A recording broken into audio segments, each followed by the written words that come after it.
Hi, it's Amanda Watson at the Equestrian Index, and I'm here doing our amazing Horse of the Year show, Tradestand Connect sessions. This year, 75-year birthday for Horse of the Year show, which will be running again at the NEC from the 9th to the 13th of October. And I'm really delighted to be joined this morning, and it's quite a sunny morning, so it's even better, by the founder of Withers Gin, Sarah Withers. Sarah, it's really lovely to be speaking to you this morning. How are you? I'm very well, thank you. Thank you for having me. You're very welcome. Now, talking about gin at 11 o'clock in the morning could be slightly dangerous, couldn't it? We could go off on all kinds of tangents. But what I'd love to know, clearly with a name like Withers Gin, you are a gin manufacturer. But tell us a little bit about the story of Withers Gin, how you got started, because I think you came at it from quite a different and interesting angle, didn't you? Yes, well, I started quite unusually, I suppose, as a gin collector. So gin has been my life, I suppose.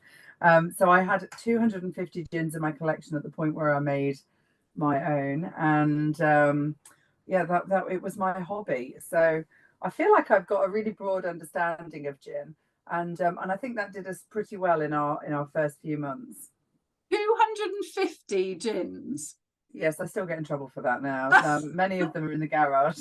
and I'm gonna have to ask the question: are those 250 empty bottles of gin, or are they still alive and being used? That's a fair question. No, I do still have quite a bit in some of them.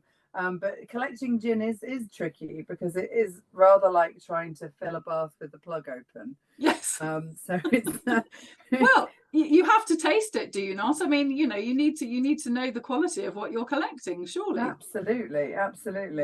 Not all gin tastes good, I will say that. I've got some very weird ones. Yours aside, obviously. So tell us a little bit. You were a gin collector, yes, which I can absolutely get on board with. But what made you take the leap from collecting to actually producing your own? Tell us about that. So we had a bit of a family tragedy. My dad got pancreatic cancer, and I was looking. He had a lot of support from a lot of companies, Macmillan in particular, or charities, should I say.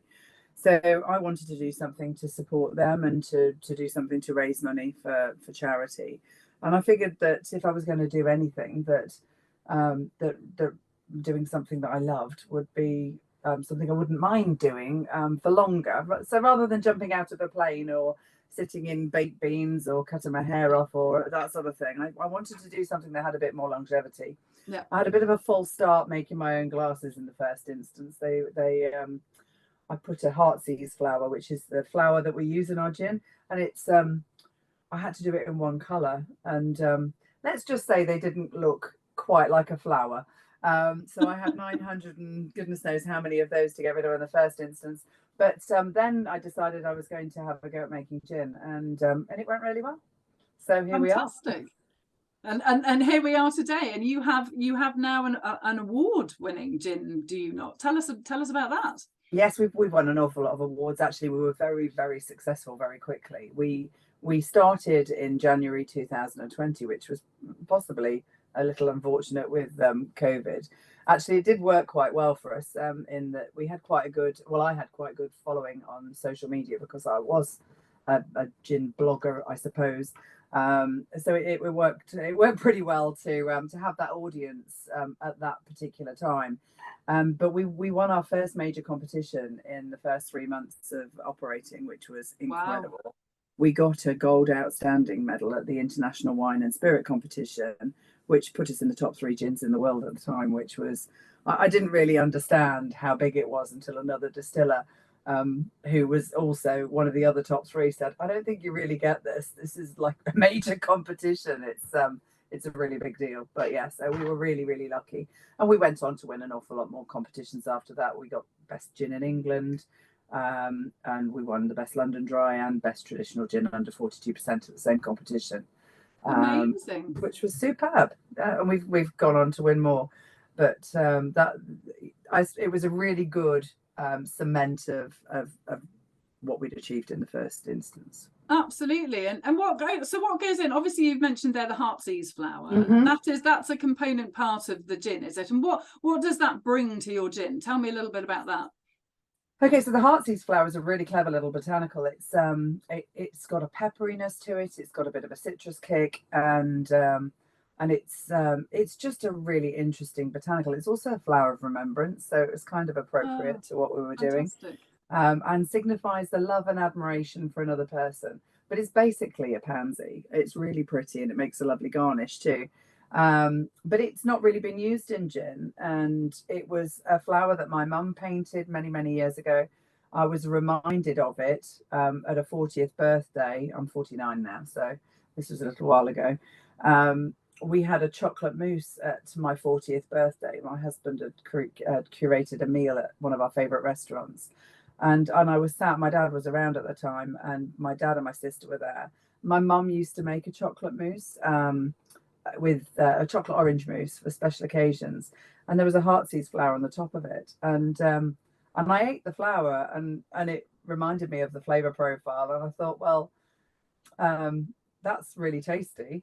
Yeah. And when I came to decide what to put in gin, that was the immediate thought. I thought, well, wouldn't it be lovely to have mum's painting on the back of the bottle, and also to use a botanical that had such significance. Absolutely. I mean, just the whole story just ties together so beautifully, doesn't it? And clearly was meant to, because you're making award-winning gin, so it was meant to be, wasn't it? Oh, I like to believe in fate. It seems to have worked pretty well. Yeah, absolutely. Yeah, absolutely. So tell me, you have your G1 gin. That's yes. Your award-winning gin, is it? And do you have another commemorative product, don't you? What else have you been brewing up? Oh yes, we've got our G1. We also have G-Force, which is a stronger version of the same, which is a bit more peppery. And we also have something we launched this year, our I'll Remember You gin, which we've launched for the 80th anniversaries of World War II. So my dad, as you probably might have gathered with the G-Force, my dad was in the RAF and he was a fighter pilot. And the back of the bottle of the G-Force bottle has a picture that was, I don't know whether you can see that. Yes, no, it's amazing, yes. Has a picture that was taken during a formation that he did over the Queen for the 50th anniversary of D-Day. Wow. So as a brand, we have an association with the military and with D-Day, and I wanted to do something myself to commemorate the 80th anniversaries, because the veterans are very old now. They're, many of them won't see the next major celebration. So we've got together with the D-Day Darlings, who are the UK's premier wartime singing group, and we've created I'll Remember You. So the D-Day Darlings have all got history in their families with World War I and World War II. And I don't know if you can see the poppy on the back of the bottle. Yes, yeah, beautiful. So we decided to get together and do this one, and there's a bigger social piece behind this. We've put poppy seeds in our original recipe. It's not very much different from a G1, but it tastes totally different. It's got a light pepperiness and also a bit of a creaminess. It's really, really unusual and an incredible gin, probably the best I've made. Fantastic. But the social piece that we have behind it, we're trying to encourage people to talk to their older relatives. I haven't got very many. All my grandparents have now passed. My mum and dad, the same. So my sort of link to the past is quite tenuous, only with aunties and uncles, really. And I was trying to find out. I know that my grandfather was in World War II. He was in the army, and I really can't find out any more information. My auntie Susie, while she's still alive, she doesn't know any more than I do, really. Yet Katie, the lead singer of the D-Day Darlings, her grandfather flew the Lancaster. Not flew the Lancaster. He was an airman on the Lancaster, and he holds a record of having done the most sorties of any airman. Wow. So that was 50. And that was quite a thing on the Lancaster, because the Lancaster was a big old target and very often didn't come back. No. But she was able to find out all of that information. And just nowadays, I think we focus very much on the newness in the families and the kids and the you know, what they're doing and their achievements. And we really wanted to do something to encourage people to talk to their older relatives. So we've put some questions together to help that, and created a hashtag Listen and Remember.